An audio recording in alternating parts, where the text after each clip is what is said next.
Yeah. Best of 3. Yes, yes. Normally it's a best of 5, but if the players agree, they can change it to a best of 3, and it seems like both players did agree to that. Huh. So I guess View might feel comfortable going to the late game, maybe? Otherwise, I don't see why you wouldn't veto Death Aura. Interesting. Of course, being that there's the two theoretically building balls in the Ashore, making any rushes very hard to do damage with, and the ease of which you can defend 4 bases on, where it's just 3 entrances and one of them is extremely choked. Yeah, there's a reason why I have this map vetoed. It can be difficult, but Ryu, oh god, I just said his name, but this Zerg player does feel confident, did not veto this map, as we are getting into the grand finals of Battle of the Americas number 45. Unfortunately, it is not the best of 5, it is a best of 3, but here in the top left, we have our Latin American Zerg representative. He is red, hailing from Peru and Italy. It is Ryu.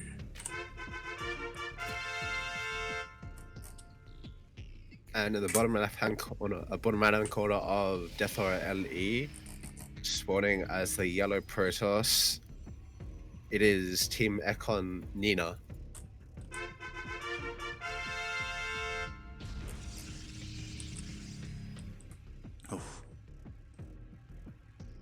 Oh boy. All right. So I'm gonna take a wild guess. Do you tune into Nina's stream often, or? Yeah, I do. Okay. So I'll confess, I haven't seen, again, like I've been restricted to just Nina versus Chan when it comes to her PvZs. Is she one to go to the late game, or not so much? I think she doesn't shy away from it. I remember her talking on her stream about how sometimes it's a bit boring to play that over and over. Might be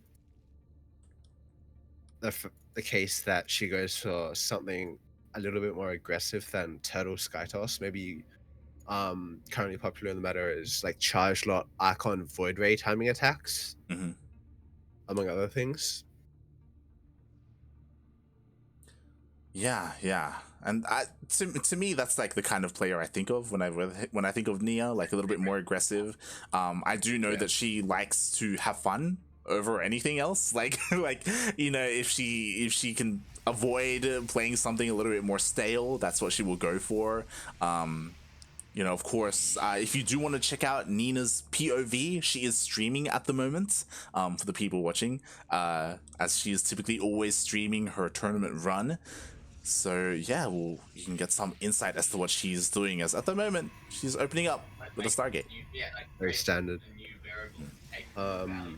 Yeah. This is, I mean, of course, the most popular build in the meta. Twilight builds have fallen really out of fashion after Zerg's got good at dealing with the sort of forget adept play. But Ryu will get the scout off as he gets 2 Zerglings. Yeah. 2 slow lings do manage to get in, and they see the tech, they see the Stargate. He knows, okay, she's not doing anything crazy. She's not going for a Twilight Council opening. Yeah. But on the other side of the map, Nina did shade in, seeing that 2 Zerglings were on the Cried. But Ryu, with very good queen movement, got the adept for only 3 Zergling kills, so that's a good trade for him, especially because Nina didn't get any drones with that. Zerglings are very expendable, like, especially in the early game, you don't really need Zergling counts to defend, especially if you lose adepts, because, I mean, Zerglings don't shoot up. They're only really useful for scouting. Yeah. And as we get into the swing of things, like as the Oracle moves out across the map, I'm honestly really excited for this matchup, just because we don't get to see this that often. Like we get to see Ryu mainly in ZVZs. Like I can't remember the last time he played against Nina. So we'll see how he shapes up. So far, he's been doing pretty well. You know, there are already spores in position. Nina dives in with her Oracle, but she sees the defenses and hasn't found any damage quite yet. Ryu is playing this quite a bit cautiously, getting 3. Usually you get 1 spore and rely on 2 queens in the natural, in the main and the third to defend. Ryu's seeing the Oracle, I think, maybe adopted for a safer play. Because if you're not completely comfortable with the queen movement, you just make the spores, because losing drones is very bad in the sort of early mid game. Yeah, definitely. And ooh, nice. Like somehow the queen just popped out in time, so Ryu did have 2 queens ready for the defense against the Oracles in the main base, and in the end Nina only got 1 drone kill. Yeah.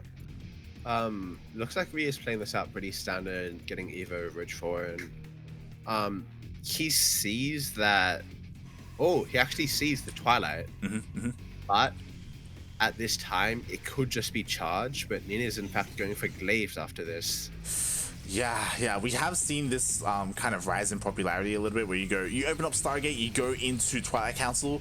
Obviously the downside is that there's no robo, so you typically don't have a warp prism to be aggressive across the map, but you can still warp in a lot of adepts, and meanwhile all the Oracles just dive into the main mineral line. Yeah, triple Oracle can take out spores, and they can fight queens. Does lose 1, but Nina does take out the spore, takes out, I think, how many queens? 2, 1? And kills 3 drones. Yeah, I'm very interested with this adept play, because Ryu should know by now, seeing this amount of depth swapped in. He can confirm this with a Zergling Scout, but if he's not ready, this adept play could prove very, very rough to defend. Nina does take out the Scouting Zergling as well. Yeah, Ryu, he only saw 2 adepts going past that Zergling, so he still has no idea. Finally, when the adepts do reach the creep, he will have a better understanding of what's coming his way. He does have a drone ready to wall off at his natural. But he's playing pretty safe, staying on 59 drones. This shouldn't be able to get that much done, maybe. Like, it looks like Ryu has enough roaches, and Nina pulls back. Yeah, she does pull back. This is one of the things I love about Ryu, by the way. Not a lot of Zerg players do it. Again, I don't know if it's just purely a European thing, but yeah, Ryu, he's always there when it comes to adept pressure, ready to wall off his natural to make sure they don't get in. Yeah, that's a very European, I think, stylistic choice, where it's just good, really. Like, yeah. you don't want to get adepts all around your base struggling to defend as they shape through main natural and third. If you can just keep them out, it's much better. So Ryu's actually opted for a Spire play after scouting the adept. Now, this might come into some issues bumping into Blink.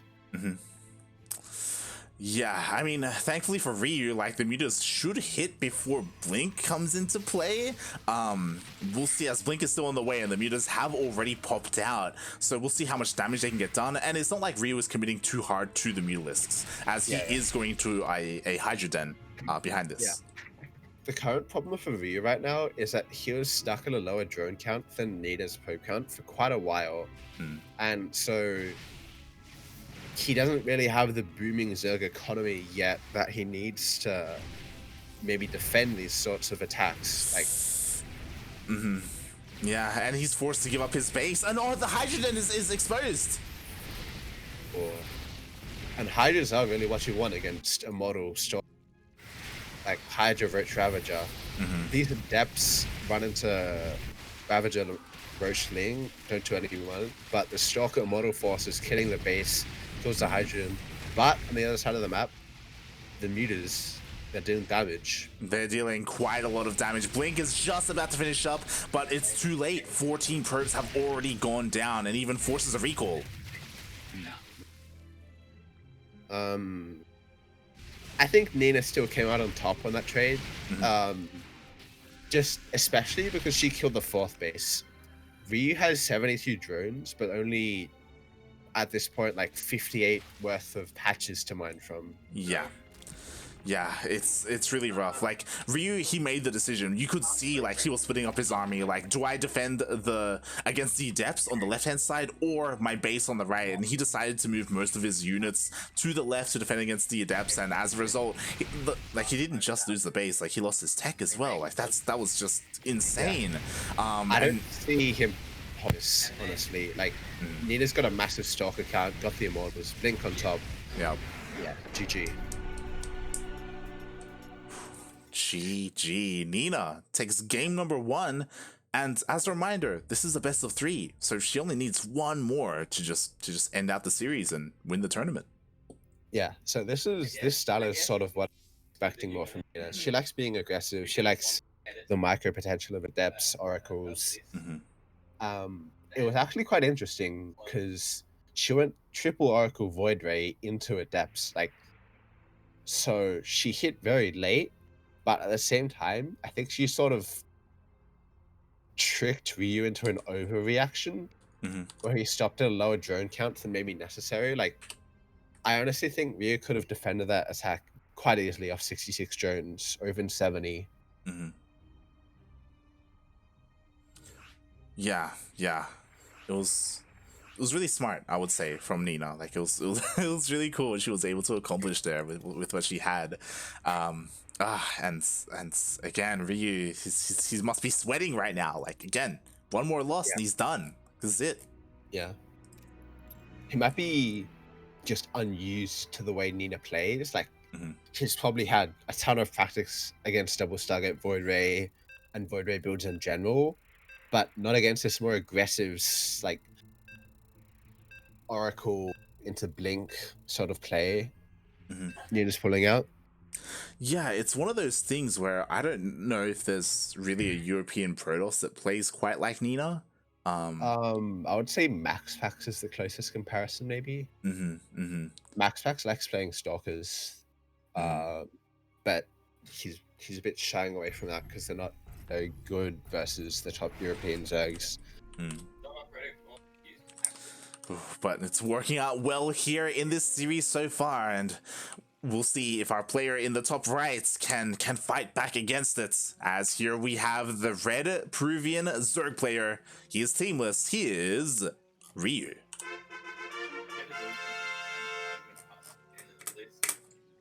And spawning in the bottom left-hand corner of Jagannatha LE, currently at 1-0 in the series, it is Team Exxon's Nina.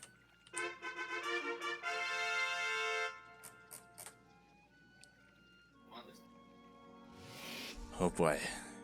Here we go. And I think one of the great things about Nina is that, like, sure, like, she played a certain style in game 1. By no means does that, like, have any kind of weight in game 2. Like, she can do something completely different. Yeah. She's a very adaptable player. And I think Ryu might be a bit less adaptive. Like, he hasn't mixed anything up with aggression. And, like, he might need to versus a player to throw off a game. Exactly. That's like one of the big differences between someone like Ryu and someone like Cham. Like Cham is ultra aggressive, like not on the level of Miyamaika where he's just doing nonsense, but like he has like these crisp timing attacks. He keeps the Protoss on his on their toes. But when it comes to Ryu, it does feel like he is a lot more like he gives the Protoss a little bit more room, and then he kind of just like lays back a little bit more. And I feel like that's to the detriment a little bit, especially against a player like Nina. Yeah. Is that Cyber misplaced? Does that form off? Yeah, I think so. Yeah. it's frustrating with Protoss because like the morphing building and the final building don't have like the same model, or that they don't look the same, but That's the wall off. Yeah, it should be good. So yeah. Do you think Nina switches things up in game 2, or will she play a similar sort of style, like maybe Oracles and Void Rays into Blink. I don't think she's going to play double Stargate Void Ray. She may play double Stargate something else. Like, because Nina is already up 1-0 in this series, I feel like she has a little bit more freedom to do something a little bit more risky and a little bit more crazy. We'll see. We'll see what she has in store for us. I wouldn't be surprised if she even commits a little bit more to the Oracles. But I want it to be. And Ryu gets the scout on the Stargate pretty easily. With the two Zerglings, I think Ryu can actually pressure the probes a bit. Yeah. Yeah, and it looks like It's a probe. Yeah, gets one. That's very handy. But on the other side of the map, Nina's into the main base, into the natural. Oh, nice Spore Caller trick, but loses the drone. Nina gets out with the Adept. Oh my god! Oh my god! I didn't even. 3 HP. I can't. Okay. It's gonna get chased down, but that was insane that Nina was able to sneak away with that. It's honestly a pretty early speed timing. Maybe Ryu likes just being able to clear the Adepts off the map, stopping them from being annoying. And yeah, again, Ryu's gone for the very early Spore Crawlers. I'm not sure if he scouted whether if it was Oracle or Void Ray, but against Void Ray, this is quite bad. Like, you're kind of hampering your eco, but against Oracle, I guess it's fine. Yeah. I'm not too sure if he was able to scout it either, but regardless, because Nina is opening up Oracle, like the spores will help him out, especially because Nina is going, at least for now, double Oracle. We'll see if she commits to 3 like she did last game. And Ryu hasn't scouted the third yet, so now Nina's pulling up, but he doesn't know exactly what Nina's going for. Like, because this is a bit of a later third. Like, usually you go out at 4, maybe 350. So yeah, and this is because Nina's going for the double Void Ray, and actually no, 3 gas before third. Yeah. Oh god. So we'll see. Well, I mean, again, these 2 oracles, I don't see them doing too much. Like, especially because there are 2 queens in the main. There's the spore as well. We'll see if they can accomplish something. Maybe get a couple of the gas drones. As I myself am also waiting to see what kind of tech Nina goes for. Yeah. She's working on Sentries. Goes for the Twilight Forge. So yeah, this looks like a repeat of game 1 where she's going for Blink. Otherwise, you wouldn't warp in Sentries. Yeah, definitely. So going for the Sentry Stalker play, which worked out very well for her in game 1. Yeah. But I will say is that, like, she isn't being like as aggressive with the depths as she did in game 1, and I do feel like that was part of why Ryu fell apart a little bit, because he was struggling to defend in multiple places at once. So I would imagine Ryu was feeling a little bit more comfortable here in game 2. Yeah. What Nina is doing a very good job of is clearing out all of the creep that's gone up. And creep especially is very important versus Blink.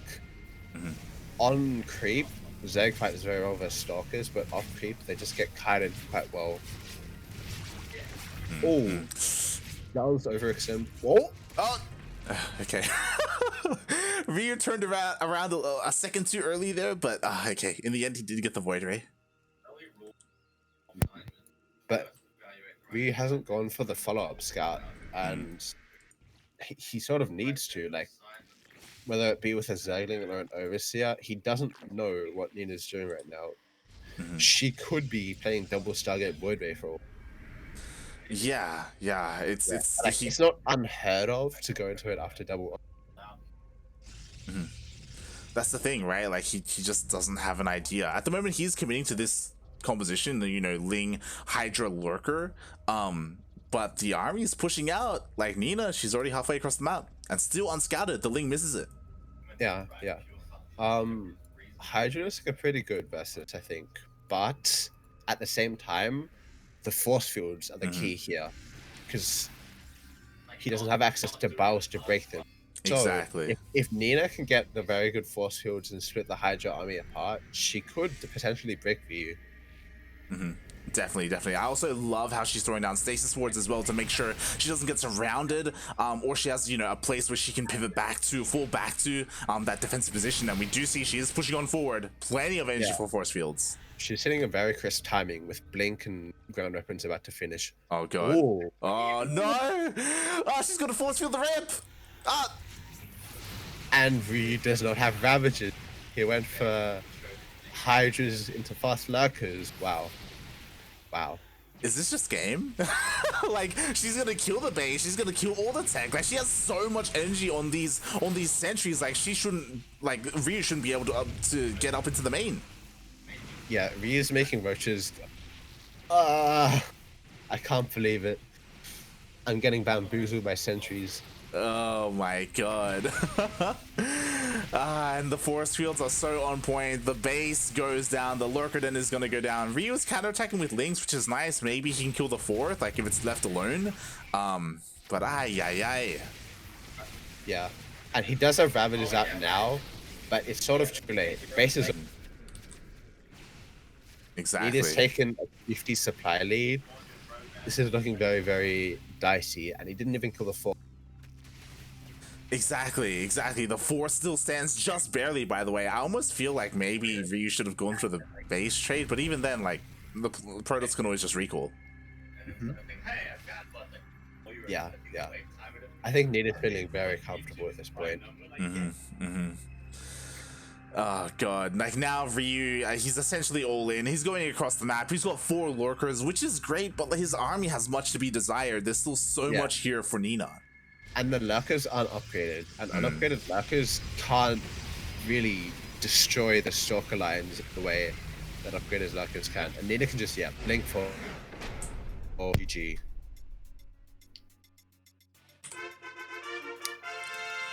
GG, well played, Nina, with a dominating performance here, dismantling Ryu, kind of juking him out.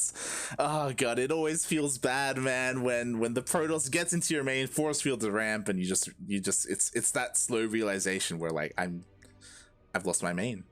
it's there, it's standing there, but I know that I just can't do anything about it. Oh, GG.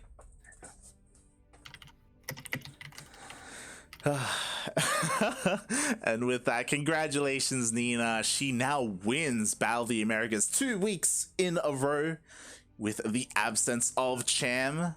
And she's looking really good right now. And she's definitely one of those players to keep an eye on in 2021 when it comes to her DreamHack performance. Like, she's already kind of a shoo-in when it comes to the DreamHack main event for her region. But even then, like, amongst the other NA players, like, she's good. She's getting better. Yeah. She's currently, I think, 6.4 on the ladder. Oh yeah. She's dominating the NA ladder. I don't know if she ladders on EU or Korea, to be fair. So I don't know how she does there. Yeah, she ladders on NA, I think, mostly. Yeah, so the top players are Parting and Goblin. So she's the best North American player on there, I think. Yeah. Oof. Which, to be fair, I do know there are some North American players who don't ladder on NA. Like, Neeb and Estrella are the 2 standouts. Like, they're probably the best in the region as well. Yeah. Neeb in particular loves to play on EU. He's at 6.7k, I think, there. And Estrella likes playing on Korea as well as EU. Yeah. And of course, there's always the Queen of Blades Brood War player herself, Scarlet, who who I don't think if anyone really knows if she's laddering right now. She did get picked up by the Spotify team, or sorry, Shopify. But unfortunately did lose in DreamHack, but spoilers, mate. Spoilers. Sorry. But congratulations to our 2 finalists as they do get paid out. Our Latin American and North American players, Ryu and Nina. Congratulations to Neo Shaggy for winning the random raffle earlier today as well. And thank you, by the way, StarDuck, for joining me today. I really appreciate it, especially because I know like you're also like recovering from a cold as well. It's fine. I enjoyed casting, especially the Nana games. Yes, I'm happy that we did manage to catch a couple of Protoss players. I was a little bit concerned because I know that you do have a lot to add when it comes to casting Protoss, since it is your main race. We did get some of that with Jim, but I was hoping for a little bit more. Yeah. Well, I mean, I'd say my Zerg is decently knowledgeable. TVT is probably the matchup I know the least about. Same. So I'm in the same boat. But thank you so much for joining me. And why don't you tell the people a little bit about yourself? Like, where can they find more of you? You know, who are you, StarDuck? I'm a Australian Protoss player. I stream occasionally, twitch.tv/ StarDuck_SC, and I have a Twitter. I don't really post there as well. Mate, you got to get on that social media. What's going on? I was even the one that had to post that meme for you, if you remember, the one where you're coming for Pez. But yes, StarDuck, he is an Australian Protoss player. He's getting up there. Okay, I know he can be a little bit modest, a little bit humble, but like he's looking really good. And I'm really excited to see, like, I know that like you don't want to like what's the phrase, but like you don't want to like expect too much, but I'm pretty sure you're a shoo-in for ANZ champs. Yeah, I think so at this point. I mean, it is only Australia and New Zealand, so there aren't that many players to compete. Yeah. Along those lines, I did want to, like, since you're here, I did want to ask you a little bit about it. Like, what are your thoughts about ANZ champs going into it? The players that are going to be there, and what you expect from your overall performance? Yeah, so I mean, everyone's coming back and practicing. I think I'll be able to do pretty decently, but I mean, not take any top places, but I think I'll be able to get maybe like in 16, maybe 10th or something. 10th, mate. I'm gonna say maybe like top 6, maybe. We'll see. I mean, there are some really good players. Obviously, the top 2 that stand out are like Probe and Seether, right? But I feel like other than those 2, everyone else is a little bit like pretty competitive with each other, like Oreo, NXZ, Mighty Kiwi, Vivid, all these guys. Like, it's a little bit more harder to goal, I feel. Yeah. But we'll have to see. Yeah, we'll have to see. Definitely, it's going to be a lot of fun. Again, thank you so much for joining us. I hope we can see more of you, not just in our regional stuff, but like it was really fun watching you in ESL Americas. So hopefully we get to see more of you there. I gotta keep sniping Latin America. I just want to point out, in case people don't know, he 2-0'd the Zerg Lord and he 2-0'd Jim Rising. Mate. We need to see you up against Ryu next. Oh god. But thank you so much for joining me again. I really appreciate it. For the people watching at the moment, I do apologize for the audio issues we had earlier on. I do think that towards the finals it did clean up. It was just fiddling around with like some of the gain settings in OBS, and I think it did work out in the end. So thank you everyone for watching. ! We didn't get to mention it. ! Maturino in the chat to support this tournament. You can use code NAVLA45 to add $1 for free. And also !Finara Light VIP. Whoa. God damn it. Thanks everyone for watching. We will be back in just a few hours. I say a few hours. Tonight we have Demi C Weekly. So again, if you want to see more of StarDuck, he should be there unless he passes out and misses it like last time. God. I remember that. But yes, it will be at 5 p.m. KST in 6 hours. Wait, what? 6 hours? No, that's not right. Is it? No, yeah, six yeah, hours. 6 hours. 6 hours. Let me realize that like maybe the later start time was a bit too rough on the Australian New Zealand players. Yes. Yeah. So it will be in 6 hours. We will be casting that on this channel. I will not be casting it. We will be having a bit of a fancy duo. Yakuzaku and Alex will be casting that together, so you can enjoy that Poor nonsense. It's gonna be chaos. It's gonna be crazy. It's gonna be a lot of fun. So do tune into that. Cheer for StarDuck as he competes, and I'm sure many others will as well, like your Seethers, your Azures, Pez, and Oreo. Thank you everyone for tuning in, and we will see you next time. Ciao. Say goodbye. Say goodbye. Say Goodbye.